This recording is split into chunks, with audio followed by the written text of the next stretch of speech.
안녕하세요. 하늘 보면 늘 있는 구름 있잖아요. 네, 그렇죠. 근데 문득 그런 생각 안 드세요?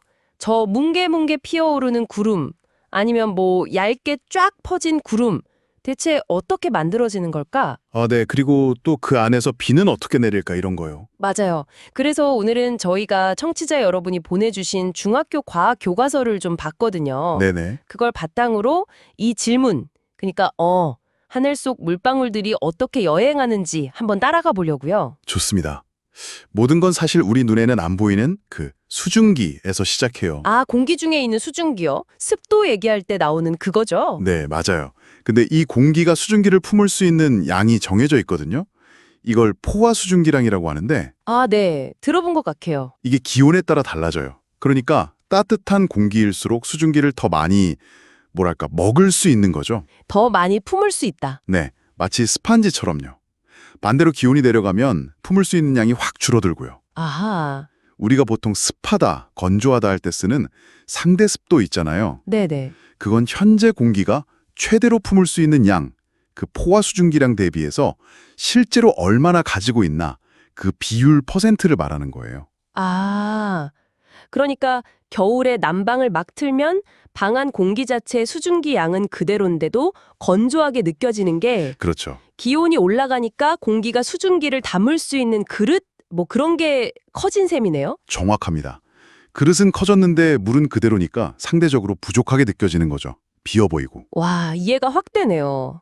그래서 보통 하루 중에 기온이 제일 높은 오후 2시나 3시쯤, 그때 상대 습도가 제일 낮아지는 경향이 있어요. 그렇군요.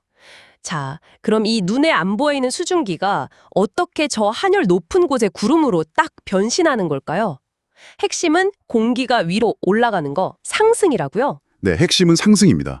공기가 올라가는 이유는 여러 가지가 있는데요. 예를 들면요? 햇볕이 강해서 땅이 뜨거워지면 그 위에 공기도 데워져서 가벼워져 올라가고요. 아, 네. 아니면 바람이 불다가 산 같은 데 부딪히면 어쩔 수 없이 타고 올라가기도 하고요. 강제로 올라가는 거네요. 그렇죠.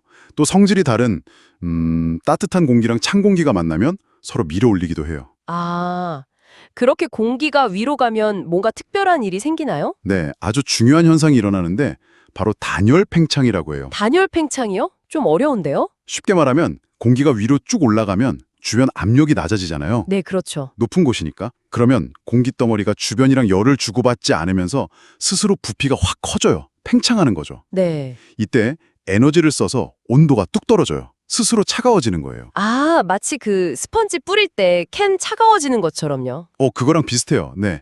그렇게 온도가 떨어지면 아까 말했던 포화 수증기량도 같이 줄어들리죠. 아, 맞다. 공기가 차가워지면 수증기를 많이 못 품는다고 했죠? 그렇죠. 공기가 계속 올라가면서 차가워지다 보면 결국에는 더 이상 수증기를 기체로 못 품는 온도에 딱 도달해요. 이걸 이슬점이라고 하거든요. 네. 그때 공기 중에 아주 작은 먼지나 소금 알갱이 같은 것들이 있어요. 이걸 응결핵이라고 하는데, 응결핵? 핵이요? 네, 씨앗 같은 거죠. 이 응결핵을 중심으로 수증기가 달라붙어서 아주 작은 물방울로 겨내요. 이게 바로 응결이고요. 아하. 이 작디 작은 물방울들이 어마어마하게 많이 모이면 그게 우리 눈에 보이는 구름이 되는 거죠. 와, 진짜 작은 먼지 하나하나가 구름의 씨앗이 되는 거네요. 신기하다. 근데 구름 모양이 다 다르잖아요. 막 위로 뭉게뭉게 솟는 구름도 있고, 저군형 구름 말씀이시죠? 네네. 그리고 옆으로 넓게 쫙 퍼지는 구름도 있고요. 칭혼형이라고 하나요? 네, 맞아요. 칭운형. 그건 공기가 얼마나 세게 올라가느냐, 그 상승 속도랑 관련이 깊어요. 아, 속도요? 네. 공기가 막 빠르고 강하게 위로 치솟으면 위로 불쑥 솟은 웅계구름, 저군형이 잘 만들어지고요. 네. 넓은 지역에서 좀 약하게 스멀스멀 올라가면 옆으로 넓게 퍼지는 층운형 구름이 만들어지기 쉬워요. 그렇군요. 자, 이제 구름까지 만들어졌어요. 근데 이 구름 속 물방울들 엄청 작고 가볍다면서요. 네, 아주 작죠. 그래서 바로 비나 눈으로 안 떨어지는 거죠? 그럼 우리가 맞는 비나 눈이 되려면 뭔가 더 과정이 필요한 거네요. 맞습니다. 그 작은 구름 입자들이 충분히 무거워져야 중력을 이기고 떨어질 수 있거든요. 어떻게 무거워지는데요? 이 과정이 또 재미있는데 지역이나 구름의 온도에 따라 크게 두 가지 방식으로 나뉘어요. 네, 비 내리는 방식이 다르다고요? 네, 우리나라 같은 중위도 지역이랑 저기 더운 열대지방이랑 방식이 좀 달라요. 오, 정말요? 어떻게 다른데요? 자, 우리나라 같은 중위도나 고위도 지역의 구름은 좀 차갑잖아요. 네, 그렇죠. 그 속에는 작은 얼음알갱이, 빙정이라고 부르는 것하고 영하인데도 아직 얼지 않은 관행각 물방울이라는 게 같이 떠다녀요. 영하인데 안 얼어요? 관행각? 네, 작은 물방울은 영하에서도 잘 안 얼어요. 근데 이 수증기가요, 액체 상태 물방울보다는 딱딱한 얼음알갱이, 빙정에 더 잘 달라붙으려는 성질이 있어요. 아, 물보다 얼음에요? 네, 그래서 빙정이 주변 수증기를 계속 끌어당겨서 점점 커져요. 눈결처럼요. 그러다 무거워지면 떨어지는 거죠. 네. 내려오다가 날씨가 따뜻하면 녹아서 비가 되는 거고 계속 추우면 그대로 눈으로 내리는 거고요. 이걸 빙정설이라고 불러요. 아, 빙정설, 얼음알갱이가 주인공이네요? 그럼 다른 방식은요? 열대지방은 어떻다고요? 열대지방처럼 비교적 따뜻한 구름 속에는 얼음알갱이가 거의 없어요. 그냥 대부분 그냥 물방울들이죠. 얼음 없이 물방울만? 네. 여기서는 크고 작은 물방울들이 구름 속에서 막 움직이다가 서로 쾅 부딪혀서 합쳐져요. 아, 합체하는 거네요? 그렇죠.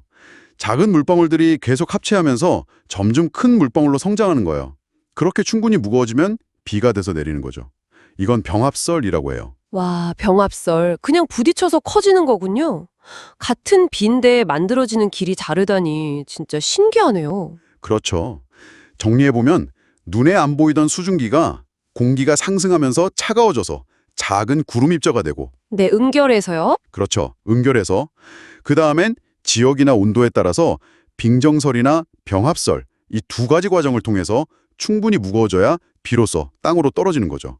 비나 눈으로요. 와, 이 전체 과정을 알고 나니까 매일 보는 구름이랑 날씨가 뭔가 훨씬 입체적으로 보이는데요. 네, 맞아요.